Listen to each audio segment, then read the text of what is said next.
ಸಂಪುಟ ಸಭೆಯಲ್ಲಿ ವಿಶೇಷ ಅಧಿವೇಶನದ ಬೇಡಿಕೆ ಏನೆಲ್ಲ ಇರಬಹುದು? ಜಾತಿ ಜನಗಣತಿ ವರದಿ ಬಗ್ಗೆ ವಿರೋಧವೂ ವ್ಯಾಪಕವಾಗಿದೆ. ಅದು ಕೂಡ ಪ್ರಬಲ ಸಮುದಾಯದ ನಾಯಕರು, ಸ್ಪೆಷಲಿ ಒಕ್ಕಲಿಗ ಸಮುದಾಯದ ನಾಯಕರು ಮತ್ತು ಲಿಂಗಾಯತ ಸಮುದಾಯದ ನಾಯಕರು ಅಲ್ಲಿ ವಿರೋಧ ವ್ಯಕ್ತಪಡಿಸ್ತಾ ಇದ್ದಾರೆ. ಸೊ ಅದಕ್ಕೆ ವಿಶೇಷ ಅಧಿವೇಶನ ಕರೆಯೋದು ಸೂಕ್ತ ಅನ್ನೋ ಸಲಹೆ ಕೂಡ ಸಿಎಂಗೆ ಸಿಗ್ತಾ ಇದೆ. ಈಗಾಗಲೇ ಸಿಎಂ ಸಿದ್ದರಾಮಯ್ಯ ಅವರಿಗೆ ಹಲವು ಹಿರಿಯ ಸಚಿವರಿಂದ ಈ ಸಲಹೆ ಸಿಕ್ಕಿದೆ. ಇವತ್ತಿನ ಸಂಪುಟ ಸಭೆಯಲ್ಲೂ ಕೂಡ ಇದೇ ಸಲಹೆಯನ್ನ ನೀಡುವಂತಹ ಸಾಧ್ಯತೆ ಇದೆ.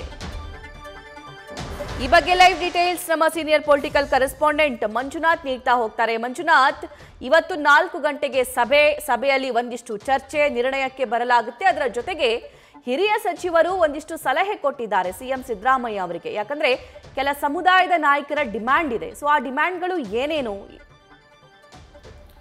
ಸಭಾ ಏನು ಜಾತಿ ಗಣತಿಯ ಅನುಷ್ಠಾನ ವಿಚಾರದಲ್ಲಿ ಸಾಕಷ್ಟು ಚರ್ಚೆ ಆಗ್ತಿದೆ. ಅದರಲ್ಲೂ ಕೂಡ ಪ್ರಬಲ ಸಮುದಾಯಗಳು ತಮ್ಮ ಏನು ಈಗಾಗಲೇ ಹೊರಗಡೆ ಬಂದಿರುವಂಥ ಅಂಕಿಅಂಶಗಳನ್ನು ನೋಡಿ ಈ ಒಂದು ವರದಿಗೆ ವಿರೋಧವನ್ನು ವ್ಯಕ್ತಪಡಿಸ್ತಾ ಇದ್ದಾರೆ. ಆದರೆ ಇವತ್ತು ಸಚಿವ ಸಂಪುಟ ಸಭೆ ನಡೆಯುತ್ತೆ. ಆದರೆ ಇದರಲ್ಲಿ ಪ್ರಮುಖವಾಗಿ ಒಂದಷ್ಟು ಹಿರಿಯ ಸಚಿವರು ಸಿಎಂ ಸಿದ್ದರಾಮಯ್ಯ ಅವರಿಗೆ ಒಂದಷ್ಟು ಸಲಹೆಗಳನ್ನು ಕೊಟ್ಟಿರುವಂಥದ್ದು. ಪ್ರಮುಖವಾಗಿ ಈ ಒಂದು ವರದಿಯನ್ನು ಚರ್ಚೆ ಮಾಡೋದಕ್ಕೆ ವಿಸ್ತೃತವಾಗಿ ಎಲ್ಲ 224 ಶಾಸಕರು ಕೂಡ ಚರ್ಚೆ ಮಾಡಲಿ, ಅವರ ಅಭಿಪ್ರಾಯವನ್ನು ತಿಳಿಸಲಿ, ಅವರ ಜನಾಂಗದ ಅಭಿಪ್ರಾಯವನ್ನು ಅವರು ಸದನದಲ್ಲೇ ಮಂಡಿಸಲಿ. ಹಾಗಾಗಿ ನೀವು 3 ದಿನಗಳ ಕಾಲ ವಿಶೇಷ ಅಧಿವೇಶನ ಕರೆಯೋದು ಸೂಕ್ತ ಅನ್ನೋ ಒಂದು ಸಲಹೆಯನ್ನು ಕೊಟ್ಟಿರುವಂಥದ್ದು. ಜೊತೆಗೆ ಇನ್ನೊಂದು ಸಲಹೆ ಏನಂದರೆ ಸಚಿವ ಸಂಪುಟದ ಉಪಸಮಿತಿ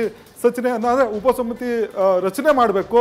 ಅದು ಕೂಡ ಒಂದು ಲೋಪದೋಷಗಳನ್ನು ಏನು ಕಾಂತರಾಜು ವರದಿಯಲ್ಲಿ ಲೋಪದೋಷಗಳಿದೆ ಅಥವಾ ಏನು ವೈಜ್ಞಾನಿಕವಾಗಿ ಸರಿಯಾಗಿ ಮಾಡಿದಾರಾ ಈ ಎಲ್ಲದರ ಬಗ್ಗೆ ಒಂದು ವರದಿಯನ್ನು ಅಧ್ಯಯನ ಮಾಡಿ ಒಂದು ವರದಿಯನ್ನು ಸಲ್ಲಿಸೋದಕ್ಕೆ ಸಚಿವ ಸಂಪುಟ ಉಪಸಮಿತಿಯನ್ನು ರಚನೆ ಮಾಡಿ ಅನ್ನೋ ಒಂದು ಸಲಹೆಯನ್ನು ಮತ್ತು ಡಿಮ್ಯಾಂಡನ್ನು ಈಗಾಗಲೇ ಸಿಎಂ ಸಿದ್ದರಾಮಯ್ಯ ಅವರ ಮುಂದೆ ಹಿರಿಯ ಸಚಿವರು ಇಟ್ಟಿರುವಂಥದ್ದು. ಹೀಗಾಗಿ ಇವತ್ತು ಏನು ಕ್ಯಾಬಿನೆಟ್ನಲ್ಲಿ ನಡೆಯುವಂಥ ಸಂದರ್ಭದಲ್ಲಿ ಎಲ್ಲ ಒಂದು ಸಚಿವರ ಅಭಿಪ್ರಾಯವನ್ನು ಸಂಗ್ರಹ ಮಾಡಿ ಬಳಿಕ ಸಿಎಂ ಸಿದ್ದರಾಮಯ್ಯ ಅವರು ಯಾವ ರೀತಿ ನಿರ್ಧಾರವನ್ನು ತೆಗೆದುಕೊಳ್ತಾರೆ ಅನ್ನೋದು ಸಾಕಷ್ಟು ಕುತೂಹಲ ಕೆಡಿಸಿರುವಂಥದ್ದು.